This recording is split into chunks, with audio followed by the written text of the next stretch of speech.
I just want people to fall in love with the basics again. I want people to fall in love with what it's like to get a sentence right.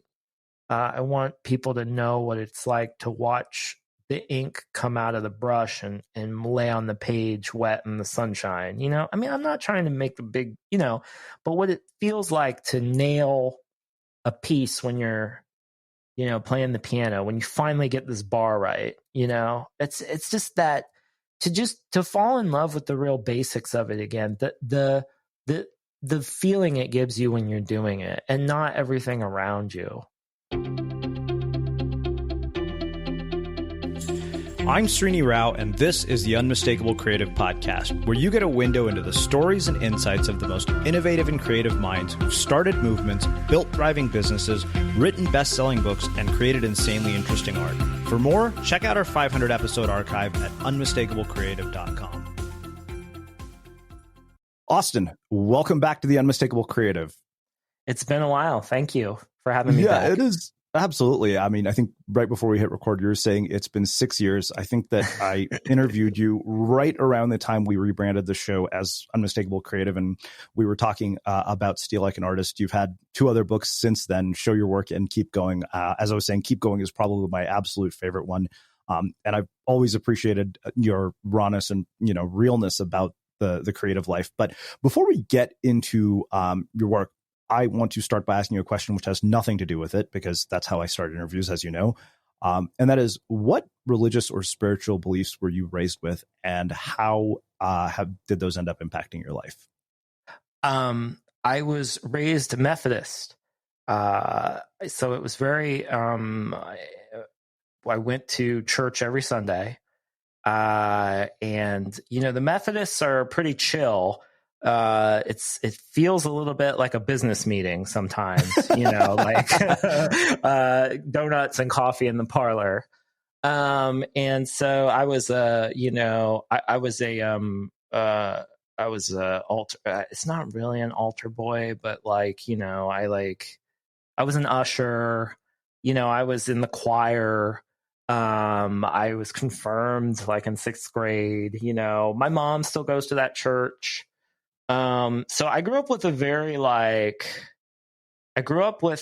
my paternal grandmother is intensely religious, and I always felt like she's kind of my line to the big man when I was growing up. I don't think of it as a big man anymore. That was just when I was growing up.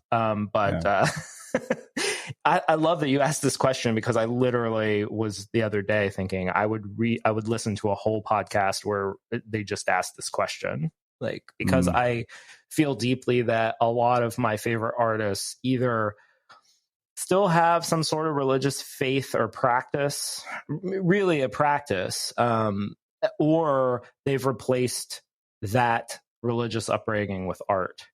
A lot of my favorites, that's sort of the case. So I would probably say, it's impossible for the stuff not to influence you in some way. But I'm not really a practicing Christian right now. But I am, that stuff sticks around. I'm deeply influenced by it, I would say. I have, it's interesting. I have Christian friends who are able to speak about things in the culture that I'm really interested in a language I don't seem to have. So, for example, I'm very curious in this culture, what is the role of forgiveness? Whether there's any role for forgiveness in this culture, and that is an answer that my Christian friends have, that my atheist or agnostic or just whatever friends don't have. So it's interesting how it, but I would say the things that it deeply impacted me by, and I don't mean to go so long with this, but I think it's please talk for as long as you want. You can give me 20-minute answers. Yeah, it's something I think about all the time, particularly because my father is born again, and he's, he'll call me on the phone and ask me, what are you going to say to God when you die?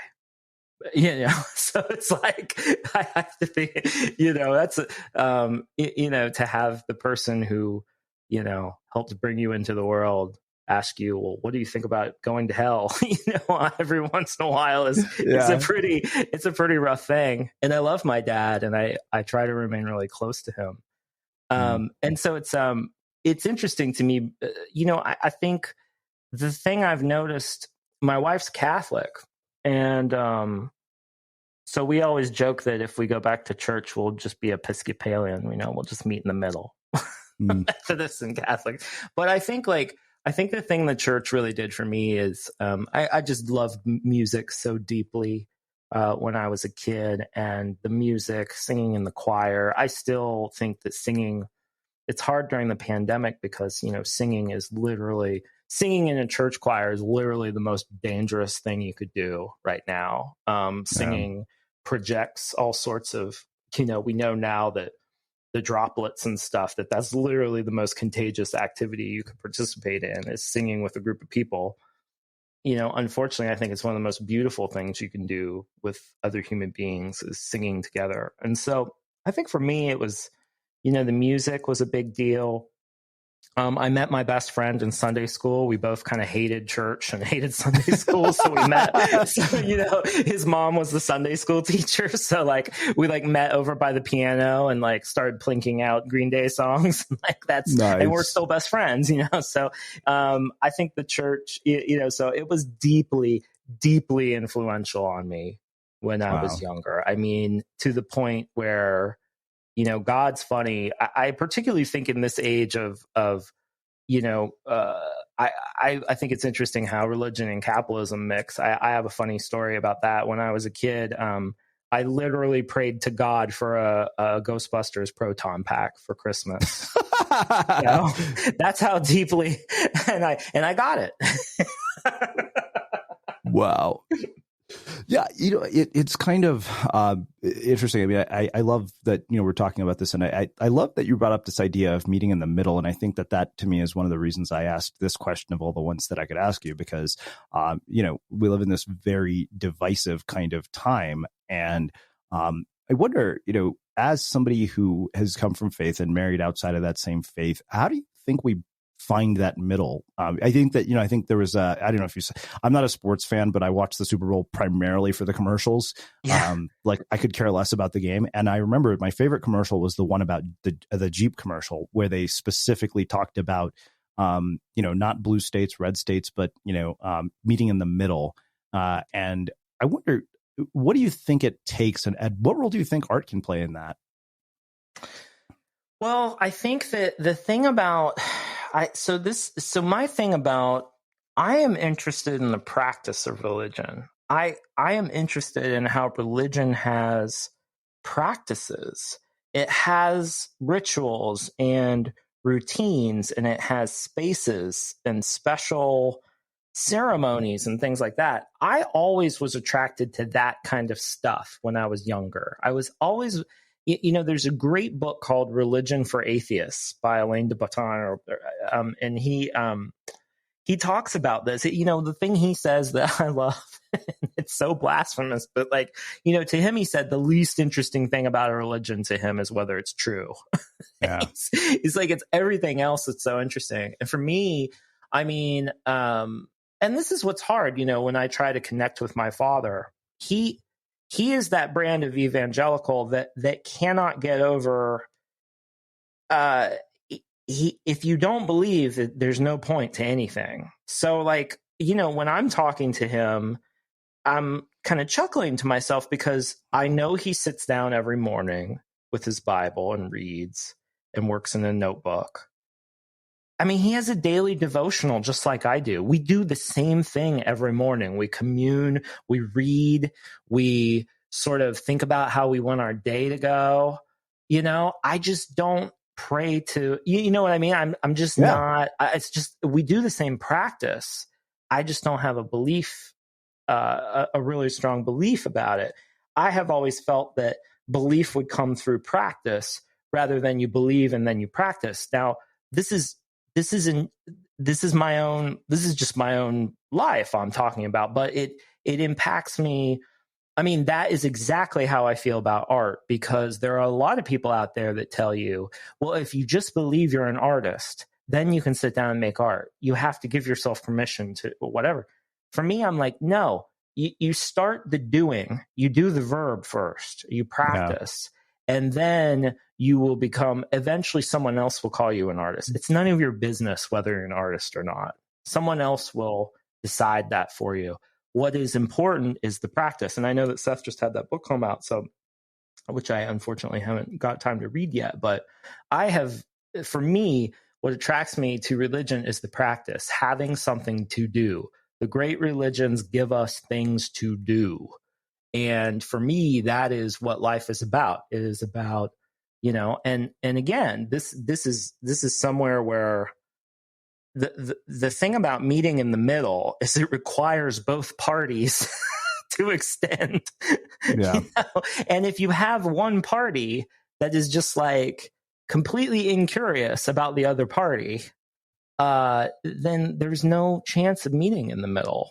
And I think that's where you see, that's what you see in the culture right now, is there's really just a basic incuriosity about the other side. And then there's no meeting in the middle, because you can't meet in the middle when it's just one side trying to meet there. You know what I mean? Yeah, absolutely. You can't build a bridge over, without it coming from both sides of the chasm. Spelling bee is one of the first things I do when I get up. I feel like I play spelling bee in all the little in-between moments of the day. I tend to look for every 4-letter word I can find, often making some up. Mopatel. Tally-app.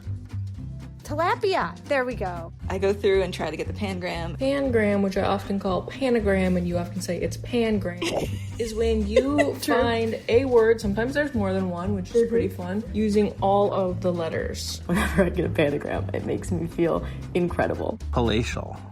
We already have that.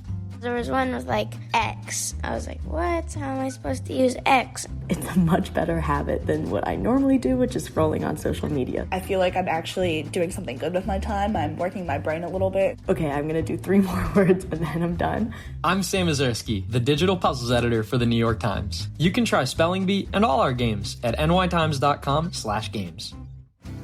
At New York Times Cooking, we believe that you shouldn't have to run to the grocery store every time you want to make something delicious.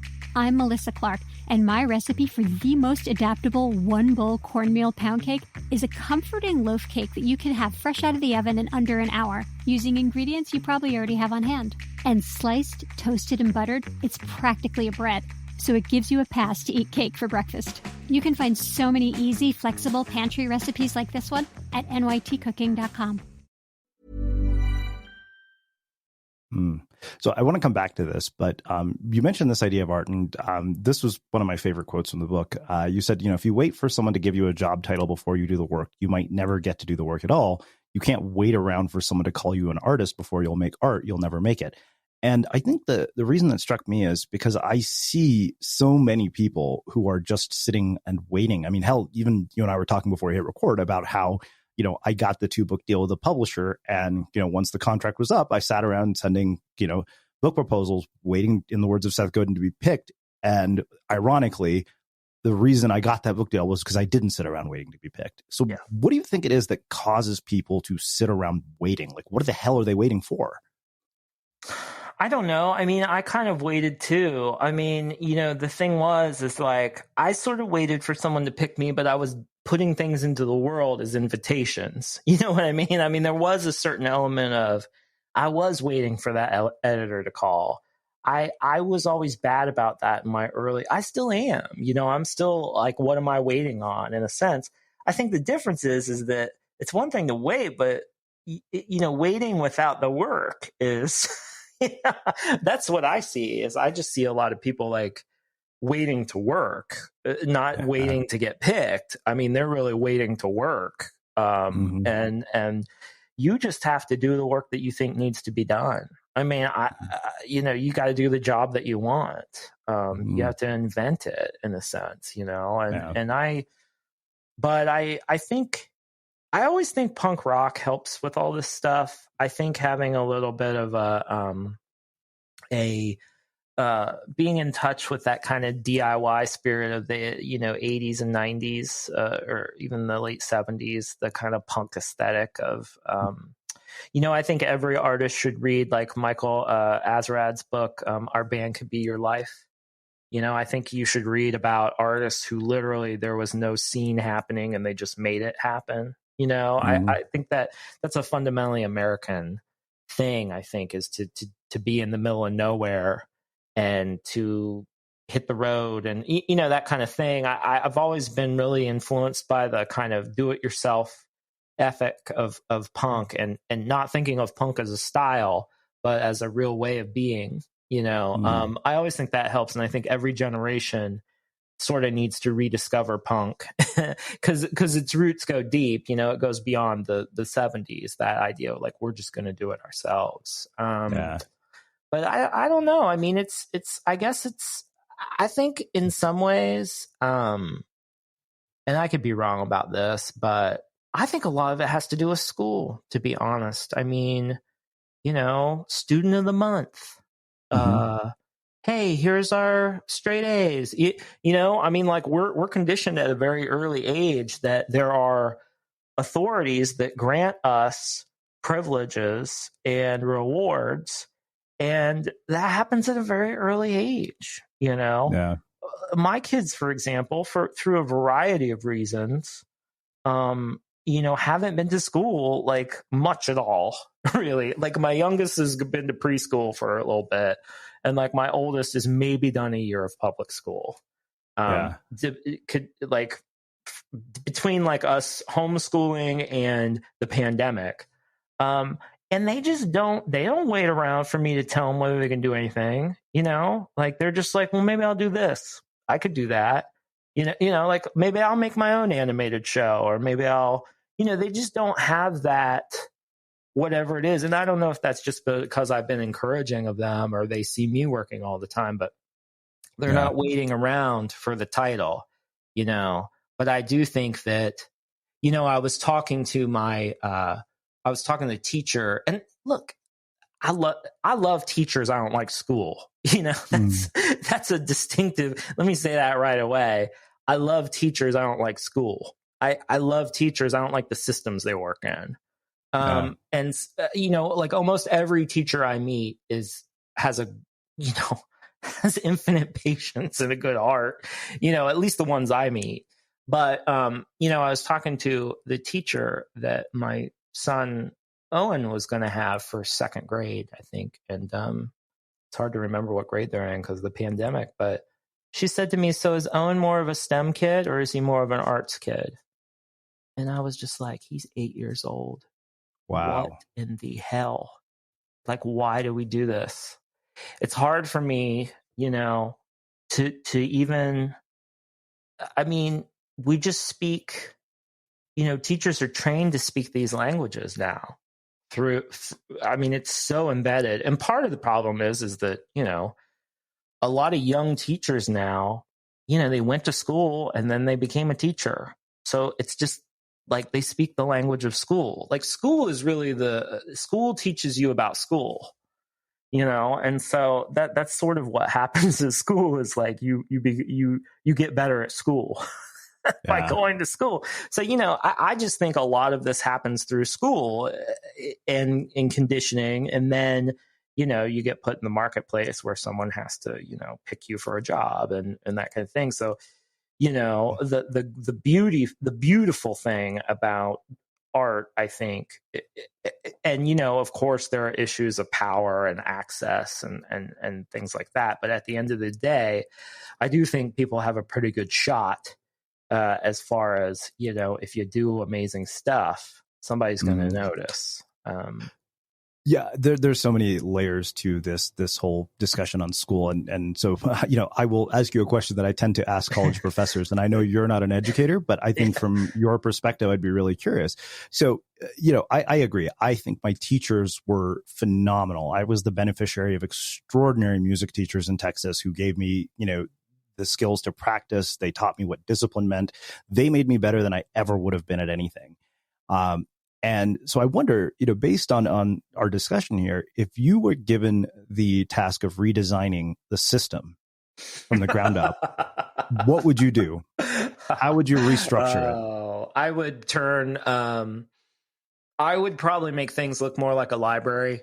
I think, libraries are a terrific anecdote, not an anecdote, an antidote to schools. I think that libraries, because of their emphasis on all ages, lifelong education and resources, if you walk into a public library, it makes me, I'm getting a little weepy talking about it because I haven't been in a library for a year. But in the before times, when you would walk into a good public library, there were people of all, just everybody. There were homeless guys off the street.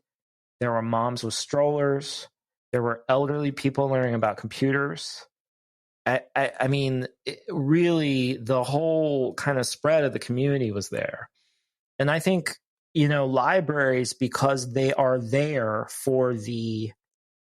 libraries do a lot of education, but it has to be asked for. It's people that are looking for the material or looking for the skills. So I would actually make schools look more like libraries where, it's kind of like you come there and there's a buffet, and there are people there, there's programming and there's access. It might look like, I suppose in some ways when you look at free schools, they kind of look a little bit more like that. For me, it would be more about self-direction. It would be more about community based stuff, like getting people immediately. I think young people in particular need to see real people in the world working as early as possible. I think that, I think apprenticeships are so important. I was so lucky when I was in school. I sort of had this basically office gopher job in high school for an attorney that my dad knew. It was just wonderful because I immediately realized I didn't want to be a lawyer. And I was just so, I was thinking about it. I was like, man, I'll bet there's people who go to law school who have literally never stepped in front of a law office. Like I'm sure there are people, you know what I mean? So it's just like, I don't know. My vision for America is better libraries. I believe deeply in the library because I think it's the last democratic institution that really operates the way it needs to be operating. I really think that, and they're so strapped. They really are one of the last resources for a lot of communities. So I would like to, and I should say that when I'm thinking about the home I'm creating for my children, I think it's a lot of dads I talk to, they speak as teachers. They're like, oh, I'm going to teach them to ride a bike. And I'm going to teach them to throw a football. And I'm going to do this. I'm going to do that. I'm going to teach them all these things, and there's like a million songs about dads who are going to, all the, stuff they're going to teach their children or whatever. And I have always felt the opposite. I have felt very much like, well, I will create a space for them to learn in, but I'm not sure I really have that much to teach them. And so I've always felt like I was more of a librarian for my kids. I create a world in which they can be safe and explore their interests. I fill the house with a lot of materials like books and, kind of curated DVDs and iPads and, musical instruments and stuff like that. And then we have some programming, field trips and whatnot. But on the whole, I think of myself as a librarian in which my kids come to me with their interests. And I use my very limited skills in putting them in, I put them in touch with the materials they need. And then they sort of do it. So libraries, I should note that my first job out of college was working in a public library. And I think it shaped me profoundly. At the time, I didn't realize how important it was. And it really had a profound effect on my life to the point where, you know, I started out in life wanting to be a teacher. And now I think of myself more as a librarian. Amazing. So before we start diving deep into Keep Going, I wanted to ask you a question that came up for me earlier in our conversation. You said you've had this best friend that you have known, you know, since Sunday school when you were kids. You know, we had Lydia Denworth, who wrote this beautiful book on the psychology of friendship here. Hands down, probably one of my favorite books I read last year. What is it that allows a friendship to sustain for that long? Because I think, you know, one thing I saw in my adult life is people moved away. You know, we were all in different chapters of our lives. Like my friends who are married, honestly, like as a guy who's still single, you know, some of them are great, but, you know, I don't get invited on, you know, weekend trips with couples anymore because, you know, it'd be awkward. But I wonder, you know, what is it that allows a friendship to sustain for that long? Or what's allowed your friendship to last for that long? I think shared experience. I just think, you know, shared formative experiences as a young person, it forms shared experience at a young age. And in my opinion, it forms a bond that can be picked up at any time. I mean, when I'm around my friends that I made, you know, before the age of 20, I find that we can sort of pick things up in a way that it just doesn't, it's like we're right back there. Yeah. And this is with my very close friends. I mean, some of those friendships, of course, the ones that seem to stick around are the ones that can be, it's almost like a video game save game or something. You know, you just load it up, you know, and you're right there where you left off.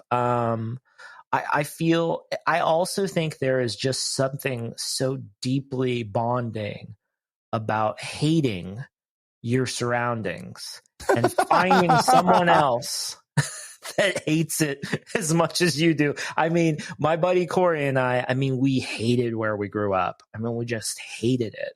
And music was, I mean, we were just like, we can be rock stars. We can get out of here. You know, like we can just get out of here. Or at least that was my end of it. I thought, here's somebody who hates it as much as I do. I think the truth is that he didn't hate it as much as I did. And he sort of, you know, but didn't go quite as far. I mean, I grew up in Ohio, so I'm far from home. I might as well be on Mars, really. But you know, and I think about that in college, like some of my really great friends in college just, you know, hated the main campus experience and thought that our other students were just morons. You know, I mean, we just hated everybody. And I feel like we had a gang, you know, and that unity. I think a lot about gangs. I don't know a lot about gangs, but I just feel like when I roll around with my crew, maybe crew is the right word. I like how rappers use that term, crew. I mean, I just feel like I'm in a gang when I'm with my kids. I mean, when my wife and I and our kids, we were like walking around the neighborhood, I just feel like we're a bunch, you know, like a real crew. And I think, you know, if you were going to let me lie down on the couch, what is a podcast episode, but that, I would say that I've always just been desperately searching for people who cared about the same things that I did, because I grew up in an area that didn't. I mean, I grew up in rural America, and, you know, I've always felt this isn't fair as a heterosexual white man for me to say this, but, you know, my gay friends, I always really felt really close to them because, you know, I mean, they use the same words for you if you like music and you like the dance, or whether you like the same sex, you know. I mean, it's all the same to them. You're different. Difference is different in these areas. I do think it's gotten better, weirdly. Like, I go back home now and I think the culture's changed a lot, but, you know, growing up in the 80s, it wasn't the most enlightened time to be living in rural America. But I can relate. I grew up in a small Texas town. So yeah. So, I mean, and I think that's a bond that you find. I mean, my buddy who's from small town Ohio and lives in LA now, I mean, he says, if you're from small town Ohio and you got out and you work in the arts, like, we're going to be friends. There's something about, you meet people who sort of got out. But there's also a great Patton Oswalt routine. Patton Oswalt had this routine called Sterling, Virginia. Then he just talked about how much he hated his small town. He's like, just is despising this existence. And later he did a routine where he basically said, you know what? Maybe I was the crazy one, because I get on Facebook and all these people are happy. They've got kids and their grandparents are around and like whatever. Maybe I'm the misfit. Maybe I was the one that, yeah, good. Get out of here, man. And I thought that was I love that when artists revisit previous work and they say, you know what? That was really funny when I said that, but it's not the whole truth. I mean, I'm delighted by that self, like that correction in a sense. I appreciate that more than you can possibly imagine, because I think that, as weird as it is, in some way, I feel like the work that people like you and I do, the work that people like Chris Gilbo and Tim Ferriss do, we, to some degree, plant seeds of dissatisfaction in people's lives where there aren't any. Right. It's kind of like, who's to say, that living in the Midwest, raising a family and working a 9-to-5 job isn't a good life. Like I've been working on the self-published book, and I have a section called A Good Enough Life. And, I think that for the longest time, I felt like, wow, the people in these circles that teach us stuff, it's almost like we have this elitist attitude that we're superior to people who don't choose to pursue, this sort of passion-driven quest in their life. And yes, and I think with age, that's kind of just dawned on me as, no, this is not accurate. There are multiple ways to live a great life. Well, and it's an enormous privilege to be able to live off your passion. I mean, it really turns to speak in that language is to really, is to minimize the to sort of minimize the challenges of so many people who are barely scraping by.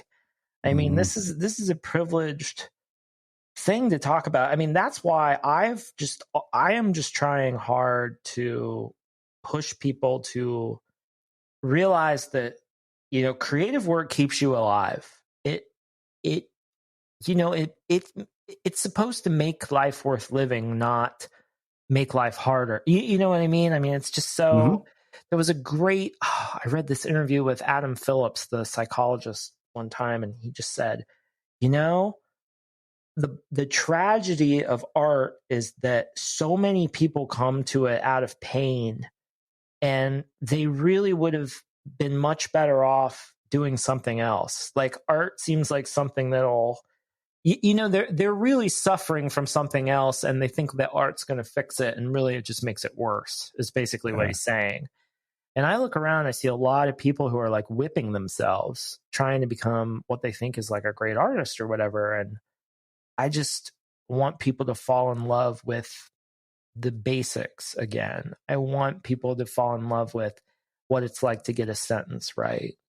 I want people to know what it's like to watch the ink come out of the brush and lay on the page wet in the sunshine. I mean, I'm not trying to make a big, but what it feels like to nail a piece when you're, playing the piano, when you finally get this bar right, it's just that to fall in love with the real basics of it again, the feeling it gives you when you're doing it, and not everything around you,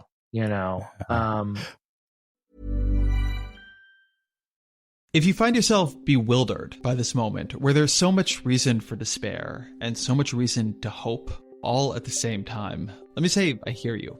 I'm Ezra Klein from New York Times Opinion, host of The Ezra Klein Show. And for me, the best way to beat back that bewildered feeling is to talk it out with the people who have ideas and frameworks for making sense of it. From my days at the Washington Post to my time as editor-in-chief at Vox, and now as an opinion columnist at the New York Times, I've tried to ask the questions that matter to the people at the heart of those matters. Like, how do we address climate change if the political system fails to act? Has the logic of markets infiltrated too many aspects of our lives? What do psychedelics teach us about consciousness? And what does sci-fi understand about our present that we miss?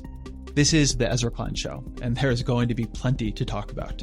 You can find new episodes every Tuesday and Friday, wherever you get your podcasts.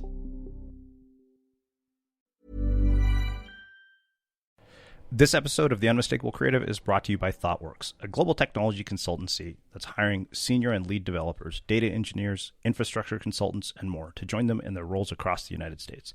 It's pretty clear that last year changed our working lives forever, and maybe it made you realize that you were ready for a change. At ThoughtWorks, they challenge curious minds to make a real impact, get to know them, and discover how you can make your mark in tech. At ThoughtWorks, you're free to seek the most ambitious challenges, free to change career paths, free to use technology as a tool for social change, and free to be yourself. They're looking for change makers, opportunity creators, status quo shakers, thoughtworkers. And if you're listening to The Unmistakable Creative, that's probably you. Learn more and apply at thoughtworks.com/careers. Again, that's thoughtworks.com/careers. Yeah, I love this because, my second book was called An Audience of One, Reclaiming Creativity for Its Own Sake. And, I think for Which the is weeks a great title. I mean, I love that title. Well, I'll be sure to send you a copy. For the weeks and months after, of course, I was really, really stressed about book sales. And I mean, I can't tell you how many times in an interview I've said, yes, I wrote this message, but I'm sure my publisher would be a lot happier if it was reaching an audience of millions. And I'm like, wait a minute, I'm missing the point of my own damn book here. Yes. And it took me a long time to get back to that. Like, I remember I wrote this collection of essays called The Scenic Route, which is probably the least read thing I've ever written. And somebody who had interviewed me read that. And he said, I loved this. And I said, yeah, I actually didn't do that for anybody. I wrote it for myself. And it was probably the most fun I've had in a long time working on a writing project. Because that was the first time in probably 3.5 years that I had a project that nobody was going to pay me for. I wasn't under any contract for it. And it really changed how, I showed up. But one thing, before we start diving into this whole creative thing, I do want to ask you one thing about your friendships. And part of the reason I think this is on my mind is, one, we just had Mitch Prinstein here who wrote a book called The Power of Likability in a Status-Obsessed World. And he has this section at the end where he talks about the 7 stages of status elevation and how you go from being sort of, lingering in obscurity where nobody knows you to suddenly like all these people know you. And yet it's such a hard task to distinguish like who is there because of, Austin Kleon, the author of Steal Like an Artist, and who's there because of Austin, the kid in Sunday school who was my best friend. What has that experience been like for you? Because I find, that has often been something that I've struggled with. I'm like, okay, do people really know me or do they know the character that I've created online? Well, this is why I just think pseudonyms are so powerful. And I love whatever Lady Gaga's name is. I don't know her name, but, it's got to be helpful for her to say, well, I'm not Lady Gaga. Cary Grant used to say, everybody wants to be Cary Grant. Even I want to be Cary Grant. Or or Bob Dylan used to say, it's Halloween. It's a good thing I got my Bob Dylan mask on. These people knew what they were, the Austin Kleon that most people know is just me. It's like a version of me. It's like a very helpful, happy, helpful version of me, my friends think it's hilarious that I've written these books because they know me as this, they know me as this deeply, kind of curmudgeonly. I've always been kind of a grumpy, I've always been kind of a grumpy old guy, even when I was 19. And so my friends think it's hilarious, but I'm trying to be, that's why I think, I don't think it's inauthentic. I think it's me attempting to I mean, we started the conversation talking about religion. I mean, redemption, there are so many things that, Christianity offers that like kind of aren't on sale or available in a secular world, like redemption or forgiveness, that kind of thing. I think that, in some ways in my books, I'm sort of trying to redeem myself. I'm trying to, I am trying to help people. I mean, day to day, I don't really care what happens to most of the most of the, on a day to day basis, I'm sort of like, I mean, there's a great Peanuts panel, where Linus says, I love mankind. It's the people I can't stand. And it's that kind of, I think, everyone quotes that Martin Luther King line, human salvation lies in the hands of the creatively maladjusted. If you go back and read it, though, I mean, what he's really talking about is that, maladjustment in a rotten world is I mean, it's natural. It's natural to be maladjusted to a rotten world, to a world in which there are injustices and stuff like that. So, I mean, what he's saying is, and I think what he was really talking about is, to be creative, to imagine something new or different takes a sort of distaste, or something has to be wrong.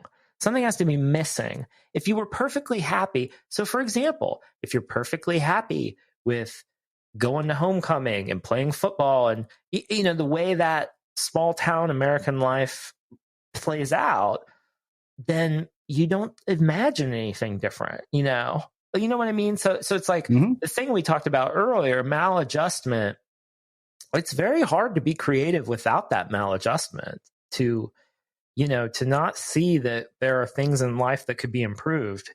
And I just think this is such a basic information that everyone forgets about. Like, sometimes you just like have to strip things down to a very basic level. If you think the world is perfect, then why would you ever make anything of it?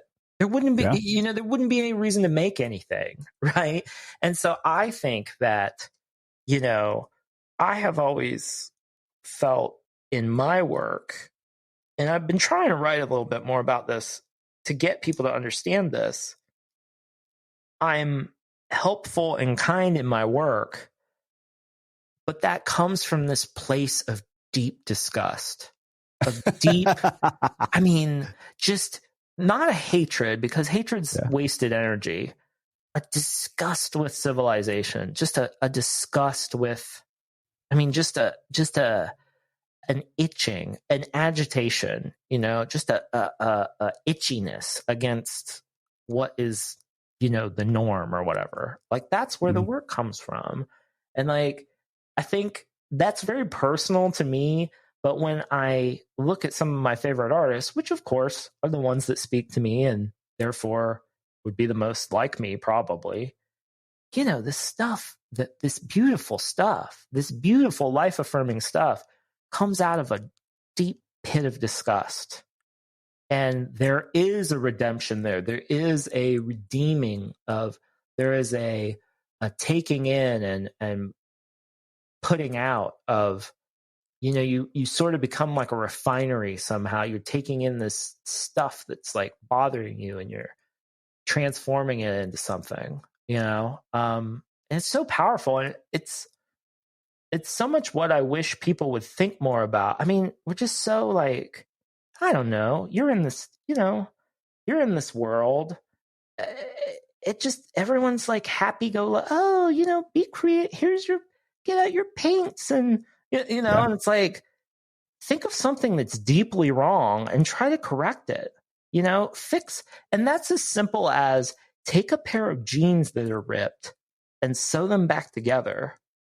Like, that is a creative act. And I guess this is another thing that I was thinking deeply about with Keep Going, is just, everything in the culture right now, as far as creativity, is sort of pitched at us as vandalism. Like, if you think about like the big tech companies, they all have these slogans that are just about like, make your mark, put a dent in the universe, move fast and break things. It's all just dudes messing stuff up. It's like vandalism metaphors, right?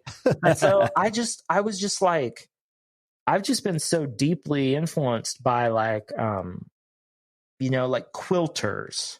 Like, I find quilting to be just this incredible art form where you're taking these discarded scraps and you're transforming them into these beautiful, what I think are works of art that also have a function in that they could keep someone warm. So if you look at I'm looking at someone like Rosie Lee Tompkins or anyone in that, Geese Bend area that does those quilts, that to me is like such a wonderful, kind of opposition to this make your mark thing, and the way those women, and they're mostly women, talk about listening to their materials and letting the quilt become what it wants to be. I find that to be so it's freedom, because listening to men talk about wrangling the canvas into, I'm projecting my, that I think, sometimes it's interesting because I think a lot of men, when they think about feminism, or they think about looking at the work of women or whatever it is, I think they think that something's going to be taken away from them somehow. But for me, it's just a completely opposite way of thinking. It's just opened my life up so much to look at art forms like quilting or something like that, where, even the art world might say something more like, well, that's craft, that's not art. It's just opened me up so much. It's just like, there's so many more possibilities for work then. Because if you're just like, well, what mark can I make on the world? Like, that's one way of doing it. But if you do other things, like I start looking at the world and I'm like, well, where are the gaps? Where are the things that have been torn? Where are the patches that I could, where are the holes? Where's the effort that needs done? Where are the things that need connecting that no one's connected yet? Like, what's the quilt I could spin out of this? That's just like a profoundly different. I guess what I'm trying to say is, like, as a writer, I take language so seriously. And I just think the metaphors that we serve up in this culture, I mean, one thing I would recommend to people is spend a week just paying attention to metaphor. Just spend a week just paying attention to how people talk about stuff like the war of art or the battle of creativity. Like, just think about like all the military terms people use to talk about art and creative work. And then think about what the opposite metaphor would be and ask yourself if it opens you up more. Because I just, there's a book called Metaphors We Live By. And yep, on my shelf. It's hard read. I haven't actually read it. Yeah, me either. I tried. I've tried like 4 times. Yeah, it's like one of those books, but we invent our metaphors and then they invent us. It's like what Kleon said about tools. It's like we invent our tools and then they invent us. And so I encourage, particularly the men listening, to think deeply about the kind of metaphors you've been given for work and life, and think about what the opposite might be, because my reading of feminism, and I don't even know why I brought this up. It's just, to me, it's a complete reordering of the world. It's not about, it's not about women taking over or having equal power or anything like that. It's literally a restructuring of our culture. And I find that as a creative person, finding these other models of thinking, these other metaphors, it's just changed my life. It just makes life more interesting and opens up possibility. It's funny you brought that up, of all things, because I remember, I don't know if you've seen it. There's a documentary on Netflix that Oliver Stone did called The Untold History of the United States. And the very final one, he, basically quotes a conversation that he was having with some woman, and she says to him, "We need to feminize the planet." And he goes on to expand. I mean, he in a lot of ways, he said, what you just did. And, that struck me so much when he said that, because it was just like, wow, there's a great deal of truth. I love the fact that you talked about vandalism as metaphors, because I remember in this new self-published book, I actually started, writing a section called "Move Slow and Fix Things" instead of right. Exactly. Move slow and fix things. Yeah. So I think that one thing in particular that really struck me is the way that you opened the book by talking about the sort of Groundhog Day metaphor, because I had a friend, that at the CrossFit gym that I used to work out at when I lived in San Diego, and he would call me Hank Moody. I don't know if you've seen the TV show Californication, but David Duchovny is this really brilliant writer who basically goes around LA sleeping with every hot woman who he runs into in a bar, driving a Porsche, having these like crazy adventures. And I would tell him, "Travis, my life is nowhere as near as interesting as Hank Moody's. And I don't think any writer's life would be that interesting. In fact, I think if you made a movie about most people's writing life, it would be like, here's Srini sitting at a desk. That would be it." Oh my God, yeah. So, and you say that the creative journey is not one in which you're crowned the triumphant hero and live happily ever after. The creative journey is one in which you wake up every day, like Phil, referring to Groundhog Day, with more work to do. And so outside of the perception of the artistic life that media creates, why do people have this sort of glamorous vision of what this could be? Oh, I don't know. I mean, I tried watching Dickinson, the sort of, this kind of like, I don't even know how to describe it. I mean, it's so offensive to me. I finally, the thing that broke me about trying to watch that show was I was just like, it seemed to, the things I've read about Emily Dickinson, it's like her domestic life and her poetics were like deeply interwoven. I mean, like she would scribble poems on the back of like envelopes and like scrap pieces of paper and stuff. And in the show, it's like she's always trying to get away from the domestic life. And I think it's such a betrayal of what I sort of see. I mean, I know they're trying to make her into like this icon in that show, and I haven't gotten very far in the show, but it was just so against what I had like sort of read about Emily Dickinson that I just, in her like, it just ruined it for me. And I'm fascinated by the depiction of writers in media, but I don't know where people get this idea that writing is like a fun, I don't know. I mean, most of the writers I know are just nerds, I mean, just like, particularly like, I mean, I spent a lot of time around cartoonists when I was coming up. Now there's a bunch of freaks. I mean, some cartoonists. I mean, they are, freaks. Anyone who would pick an art form that is that labor intensive, that takes, a cartoon takes so many hours to produce and takes almost no time to read. It's so labor intensive. But the Groundhog Day thing for me was really less about the glamour and more about it was less about the glamour of the writing life and more about the repetition of the life. I think that's the thing that people people can sort of get it through their head that writing's hard and that it's not necessarily glamorous. What they really can't get through their heads is how every single freaking time you sit down to write a book, it is you just have to learn again. So many of the people I know, unless, they're a robot like Ryan Holiday, who's a friend of mine. Likewise. Unless you just have this like extremely disciplined routine in which you have the system for cranking out books. Yeah. Most of the writers I really, really admire deeply who wrote the work I did, they just talk about it as like every book is like you just have to figure it out every time. Yeah.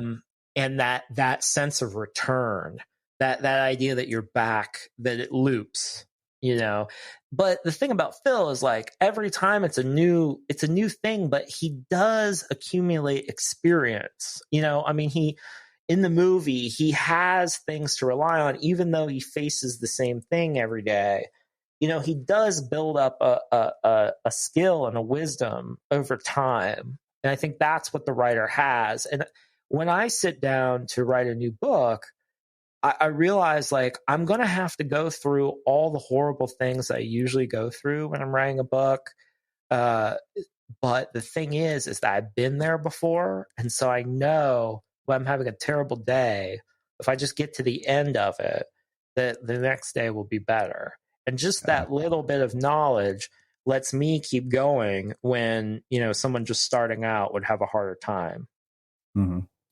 Well, so, sorry, keep going. Is there anything else you wanted to add to that? So just that loop. I mean, for me, I just thought that life, when I was younger, I thought life would be a straight line. You know, it was just like I would just accumulate wealth and power and fame, whatever. It was you just, and me both. Whatever it was, you know, it was just like going to be a straight line. And it just feels more looping to me now. Like I'm stuck in loops that I orbit the planet. You know, I orbit the sun along with the earth. And on each rotation, there are too many echoes. And I think, you know, for me, a lot of it's been, people make fun of middle-aged white guys who read Thoreau, mostly because they take the wrong things from Thoreau. Like, you know, if the message you get from Thoreau is like, I should go live in the woods by myself, like you're an idiot.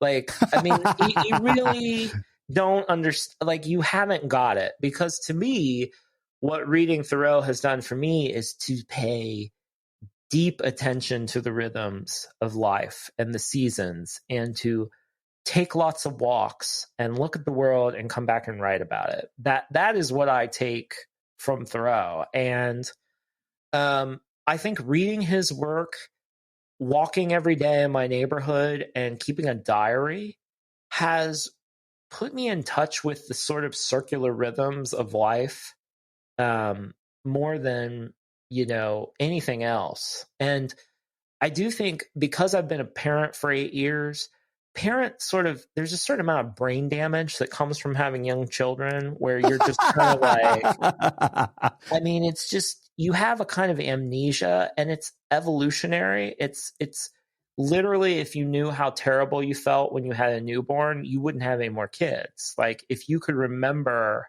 people wouldn't keep having kids if they remember, you know, I mean, if they had the choice, you know, but like I mean, for me, it's like there was a certain amount of amnesia. But with my second kid, I was like, wait a minute, fool me twice. No, I'm just kidding.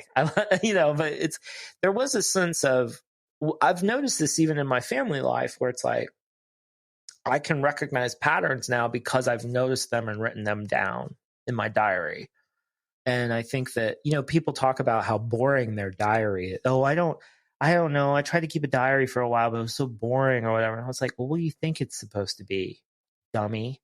Like, it's supposed to be boring because it shows you what your life actually is. You know, like your life is mainly mundane. You know, it is like that is what life is it's mainly mundane. But if you do it long enough, you start noticing your own patterns, and then some sort of wisdom comes out of that, you know, or the opposite, where you realize that like this is just a loop you go through, and you'll go through it again, and it's just the passage of time. You get what I'm saying? Like, absolutely. But I just feel deeply that learning more about nature, learning more about seasons and cycles, and the idea of sort of a natural time versus man-made time, it's just really opened up, you know, how I think about creative work now. It feels like so much of what we do is fighting our own natural impulses, you know. Well, I think that makes a perfect segue to talking about sort of where I want to wrap things up, money and metrics. I think that, you know, like I told you before we hit record, there was one quote that stayed with me from Steal Like an Artist that honestly, like that has kind of been the compass for how I choose to do what I do. And that was hearts over eyeballs.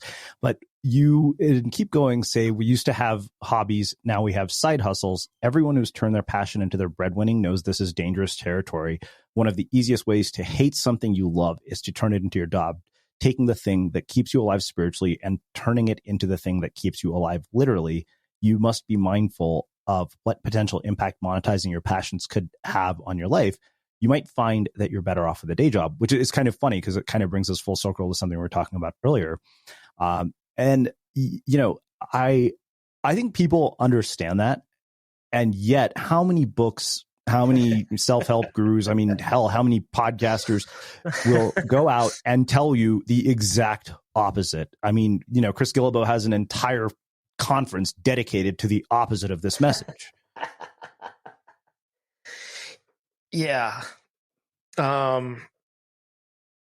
Chris doesn't pay people, by the way. I know that. Speak of that conference, which I think is hilarious. I've never spoken at it. So no, he's literally built he's built a cult as far as I'm concerned. So, I mean, I asked him about this. I said, you know, you seem to have an implicit understanding of cult psychology, because literally somebody compared WDS, like when they went, they said it felt like a cult. And I was like, yeah, that's because there are definitely elements of it. Oh God. Good night, folks. Oh my goodness. I forget what the question was. Not a question as much as an observation. You know, but I don't the thing think I've is, laughed so much in a podcast, which is a really good sign for me. well, the thing is, I think that this has really been on my mind lately because I'm writing a book that's literally titled "Not Another Damn Self-Help Book," and a lot of it is questioning what comes out of this sort of personal development ecosystem. Because you know, 1,000 interviews, you know, hundreds of people I've talked to over the years, I realize all of this messaging completely ignores context. Yes. Here's what I would tell people about self-help and self-help writers. Suspicion is always great. Yes, agreed. The other thing I would say, though, in Zen, Buddhism, and there are a bunch of like John Cage has a lot of really good stories about like Zen masters and stuff.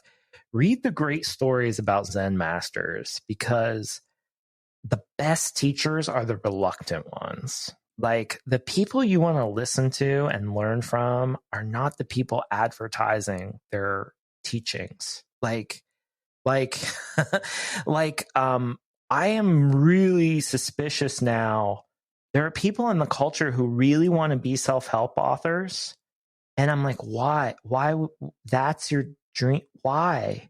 Like, for me, I mean, I fell into self-help really by accident, because what I was trying to do was be an artist. And what I happened to find out, and many artists have found this out, you know, W.H. Auden talked about how a poet will always make more money than about talking about making poetry than you will by actually making poetry. Yep. And he said that 50, 60 years ago. My thing was, it was like, look, I know I'm not good enough for anyone to care yet, but I'm learning. And so the idea was, I will share with you what I'm learning along the way, and maybe you'll find something interesting in it. And that will make me interesting enough for you to follow along with. And then eventually, maybe I'll make something that you'll love and you'll like. Mm-hmm. That was sort of my game in the beginning. And I'm very obsessed with this idea. I think that like so many great books are accidents. I mean, like, you take something like the Meditations, like Aurelius's Meditations, which I know, you know, Ryan loves so much. And the thing we talk about sometime is like, that book's a mistake. Like, that's not supposed to be a book. That's like something some dude wrote down for himself. It's not, you know, it's like, it wasn't supposed to be like a best-selling book or whatever, you know? And I think that way about Steal Like an Artist. Like, Steal Like an Artist was a collection of blog posts that became a talk, that became a book. You know, I mean, there's an accidental element to it. And so when I realized it was going to be I just never really thought about self-help until I became a self-help author, which is so weird. But in hindsight, I mean, it's sort of like once I learned I was writing in this genre, then it just became like, well, how can I play with this? And so every book has been like my attempt to sort of play with the genre, and specifically to play with the genre of the self-help gift book, which is like the kind of thing you would find by the cash register at a Paper Source or a FedEx Kinko's. Yeah. But, you know, like for me, it's like, look at people who are doing work that you actually, instead of looking for people who have a message that you really like, I mean, you might want to spend a little bit more time like looking at people who are in the world the way you'd want to be in the world, or who are processing you know what I mean? Like doing work that you, I'm trying to figure out how to like put this, like, I mean, my great fear in life is becoming the guy who, if I'm ever able to travel again and I end up on a conference stage again, someone looks at him and says, but what does he do? But what is this what he does? You know what I mean? Because it's like, I don't know. I just think there's something about the reluctant teacher. I mean, there's something about the Zen master who the guy shows up. There's a great story that John Cage tells in Silences. A guy goes out to the woods, finds a Zen master, and the Zen master is on his porch sweeping leaves. And the guy says, Zen master, teach me, please. I've come all the way out to the middle of the woods here, and I'm asking you, like, please teach me. Zen master ignores him. So he goes off for a while, makes a campfire, comes back next day. Zen master, please teach me. I'll do anything. I'll be anything. I'll do, whatever. Zen master just ignores him, keeps raking leaves. Same thing happens. It goes up, builds a campfire, comes back next day. Zen master, please, I'm begging you, teach me. Just please teach me your secret. Zen master ignores him, keeps, raking leaves or whatever. Finally, the guy says, screw this. This is terrible. Goes off back into the world, does something else, builds a house. And one day, he's out on his front porch and he's raking leaves. And it hits him like a ton of bricks. He runs back into the woods and he finds the Zen master who's still raking leaves. He says, Zen master, thank you. And that's the parable. That's it. That's it, man. Like, and I think some people would be like, what? I mean, if your average American hears that, is like, what? But like everything in there is in there to be in the world doing the work. And to just be there doing it, in a sense, is a form of teaching. What more teaching do you need? He's right there. He's right there in front of you. He's doing the work, And I mean, every parable, part of the thing with parables is that they teach, it's very dependent on the hearable of the parable to understand what's going on. But for me, it's just like, I love a reluctant teacher. I want people to stop. And in fact, I love that people read my books, but I want them to remember when they're reading my books that my books they don't come out of the urge to teach. They come out of the urge to share. They come out of the urge to learn something and to share what I've learned, not out of the sense of wanting to be a guru or a teacher or a leader. They come out of, these are things I've learned. I'm writing them down for myself. Maybe you'll find something interesting in them. And I try now at every talk I give to tell people that, to say, look, I'm trying to remain a student. I hope you've learned something here today, but I am learning too. And this is my way of learning. Writing books is my way of learning. And you can make anyone a teacher. You can make dead people your teachers. The great thing about dead people is they can't refuse you as a student. They left everything they know in their work. You can learn from that. You don't need a teacher. What you need is to become a student. I love that. Yeah, it's funny because I think even the introduction to the book that I'm writing, I basically, said, I want you to read this with skepticism, and above all things, consider the possibility that every single word I've written here is absolute and utter bullshit. Yeah, that's always a good it's always a good strategy to read with a sense of Yeah. skepticism. Wow. Well, this went around. I love conversations like this because you packed it with so many brilliant insights and nuggets. So I want to finish with my final question, which is how we finish all of our interviews with the Unmistakable Creative. What do you think it is that makes somebody or something unmistakable? I'm really starting to. I play all the time with the idea of I wrestle so much with authenticity, this notion of authenticity, because it seems to me so worthless in art and in other realms too. But there is something that I think makes someone unmistakable, which is just really being yourself, really. And I know that's so cliched, like be yourself, like what?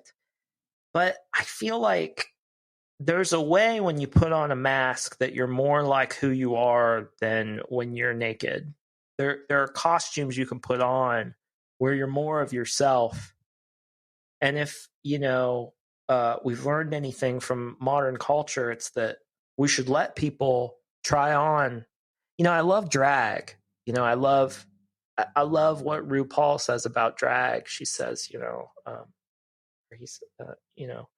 RuPaul says, we're all born naked and the rest is drag. And I just think what makes someone unmistakable is just, you get the feeling that they've sort of self-realized that they're sort of like, this is who it's sort of a pure essence, I guess, is what I'm looking for in art. I'm sort of looking for like someone who it seems like they figure out how to fire on all cylinders, to take all the pieces of themselves and kind of bring it all together into something unique. Like they're not denying any part of themselves. They're using the whole deal. That seems unmistakable to me. Amazing. Well, I can't thank you enough for taking the time to join us and sharing your story and insights with our listeners. Where can people find out more about you, your work, your books, and everything else you're up to? I'm old fashioned.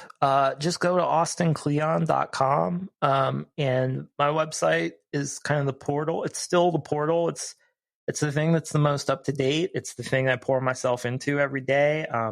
I would encourage anyone who enjoyed this conversation to, if you can stand the sound of my voice, there's a new audiobook that has all three of my books bunched together in a somewhat affordable package, and I would recommend those. And then, but the favorite thing I do online is I have a weekly newsletter that's free, and it is my favorite thing I do online, and it's very easy to sign up for it and then unsubscribe if you don't like it.